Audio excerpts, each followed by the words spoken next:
Biographie, origine familiale. Ahmed Bakayoko est né à Abidjan, dans le quartier populaire des Adjamé, habitat Extension. Il grandit au sein d'une famille musulmane de classe moyenne. Son père est fonctionnaire et sa mère meurt alors qu'il est encore jeune. Il est alors élevé par son père veuf avec son frère et ses deux sœurs. Sa famille pieuse et conservatrice est issue du nord-ouest de la Côte d'Ivoire et descend d'érudits musulmans connus de la famille des El Hadji Moussa Bakayoko.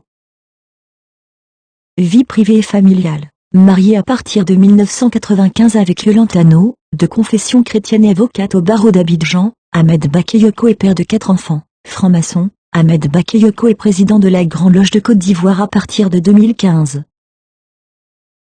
Études et militantisme. Ahmed Bakayoko commence des études de médecine à l'université de Ouagadougou en 1984. Il ne persiste pas dans cette voie, et après 2 ans, décide de se consacrer au journalisme dont il fera plus tard sa profession. Pendant ses études, il dirige le journal du Collège moderne des Adjamé. Ses années étudiantes à Ouagadougou vont beaucoup compter dans son éveil politique. Pendant ses études au Burkina Faso, il devient responsable de l'amicale des élèves et étudiants ivoiriens au Burkina Faso en 1986. Quand il rentre à Abidjan, il se rapproche des mouvements estudiantins liés au Parti démocratique de Côte d'Ivoire, Rassemblement démocratique africain, PDCI, dont il deviendra le responsable de la jeunesse estudiantine et scolaire en 1990. Formé au militantisme à l'école du mouvement des étudiants et élèves de Côte d'Ivoire, Messi, il fait partie de la génération de jeunes Ivoiriens qui voient l'émergence du multipartisme à partir de 1990. La réputation d'Ahmed Bakayoko grandit, et il se fait remarquer lors de la campagne présidentielle de 1990. Il fonde à cette époque les jeunesses estudiantines et scolaires du PDCI, GESPTSI, qui vont traverser la période de crise faisant suite à la mort du président Félix Houphouët-Boigny qui dirigeait le pays depuis son indépendance.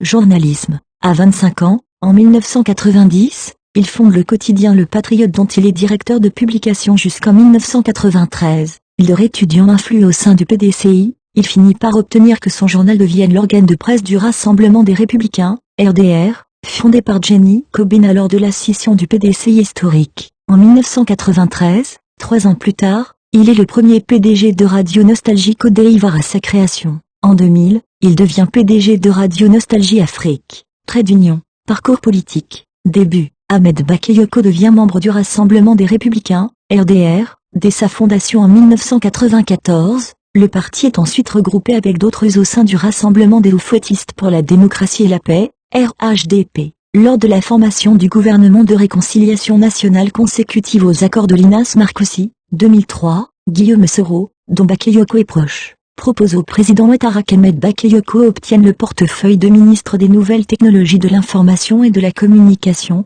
NTIC. Le président suit ce conseil. Appelé en tant que membre du RDR au sein du gouvernement d'union nationale, il remplit ses fonctions jusqu'à l'arrivée au pouvoir d'Alassane Ouattara en 2011, ministre d'État, ministre de l'Intérieur. En 2011, si Ahmed Bakayoko ne fait pas encore partie du cercle rapproché d'Alassane Ouattara, il entretient déjà une relation de confiance avec son épouse. Ainsi, le président le nomme au ministère de l'Intérieur en avril 2011. En 2016, il est reconduit comme ministre de l'Intérieur dans les gouvernements de Jeannot Ahoussou-Kouadio, de Daniel Kablan-Duncan et d'Amadou Koulibaly. Entouré de techniciens, et grâce à ses bonnes relations avec les anciens chefs militaires locaux et les dirigeants du FPI, Ahmed Bakayoko parvient, jusqu'à son départ en 2017, à stabiliser un pays marqué par 10 ans de partition et une grande insécurité au sortir de la crise post-électorale de 2010-2011. Ces résultats au ministère de l'Intérieur marquent l'entrée d'Ahmed Bakayoko dans le cercle de proximité du président Ouattara. Ce dernier l'utilise également dans divers types de négociations avec ses alliés ou adversaires politiques,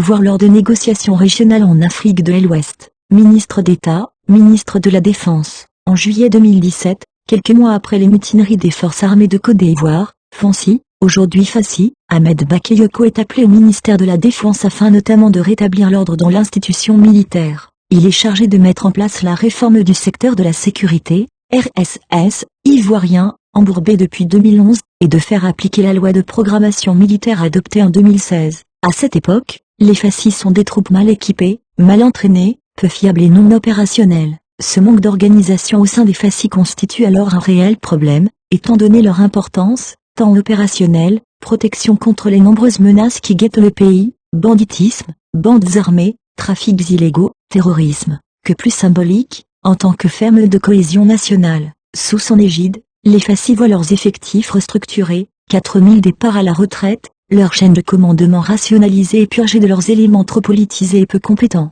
Une partie de leurs infrastructures sont également rénovées, casernes, écoles voire créées hôpitaux militaires. Enfin, Ahmed Bakayoko a su préserver le partenariat militaire opérationnel, PMO, avec les forces françaises en Côte d'Ivoire, FFCI, présents dans le pays afin de prodiguer des missions de formation et de conseil auprès des FACI. Élection à la mairie d'Abobo. En 2018, Ahmed Bakayoko est élu maire d'Abobo, avec près de 59% des voix face à Tefourkoné. La commune d'Abidjan, peuplée de plus d'1 million d'habitants, constitue l'une des plus grandes communes de Côte d'Ivoire, et est marquée par une forte pauvreté. Premier ministre, intérim, Alassane Ouattara est réélu lors de l'élection présidentielle de 2020, pour laquelle Ahmed Bakayoko avait été un temps pressenti pour être le candidat du RHDP. Renforcé par ce succès électoral, et proche du président Alassane Ouattara, Ahmed Bakayoko apparaît comme l'un des deux favoris, avec le Premier ministre Amadou Gon Coulibaly, pour succéder à Ouattara à l'occasion de l'élection présidentielle de 2020. En mai 2020, Amadou Gon Coulibaly, choisi quelques mois plus tôt comme candidat à l'élection présidentielle, est évacué vers la France pour raisons de santé. Pendant son absence, Bakayoko assure l'intérim à la tête du gouvernement. À la suite de la mort de Gon Coulibaly, le 8 juillet 2020, la candidature de Bakayoko est de nouveau évoquée pour l'élection présidentielle. Il assure de nouveau l'intérim à la tête du gouvernement. Le 25 juillet, il appelle le président sortant à se représenter. Confirmation à la tête du gouvernement. Il est confirmé dans ses fonctions le 30 juillet 2020 par le président Alassane Ouattara. Il conserve également son portefeuille de la défense.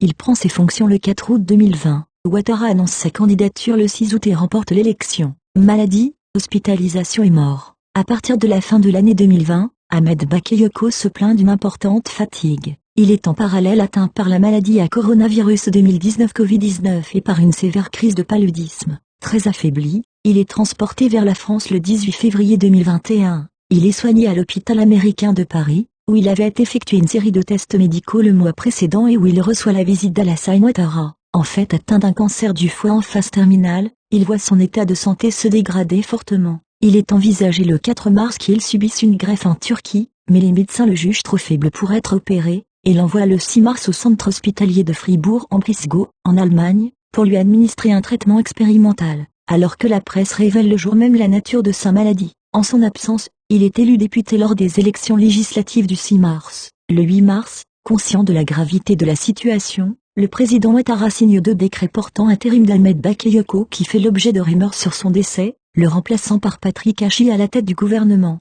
et par son frère aîné Birahima Ouattara au ministère de la Défense. Le 10 mars 2021, le président Alassane Ouattara annonce qu'Ahmed Bakayoko est mort à Fribourg, des suites de son cancer fulgurant.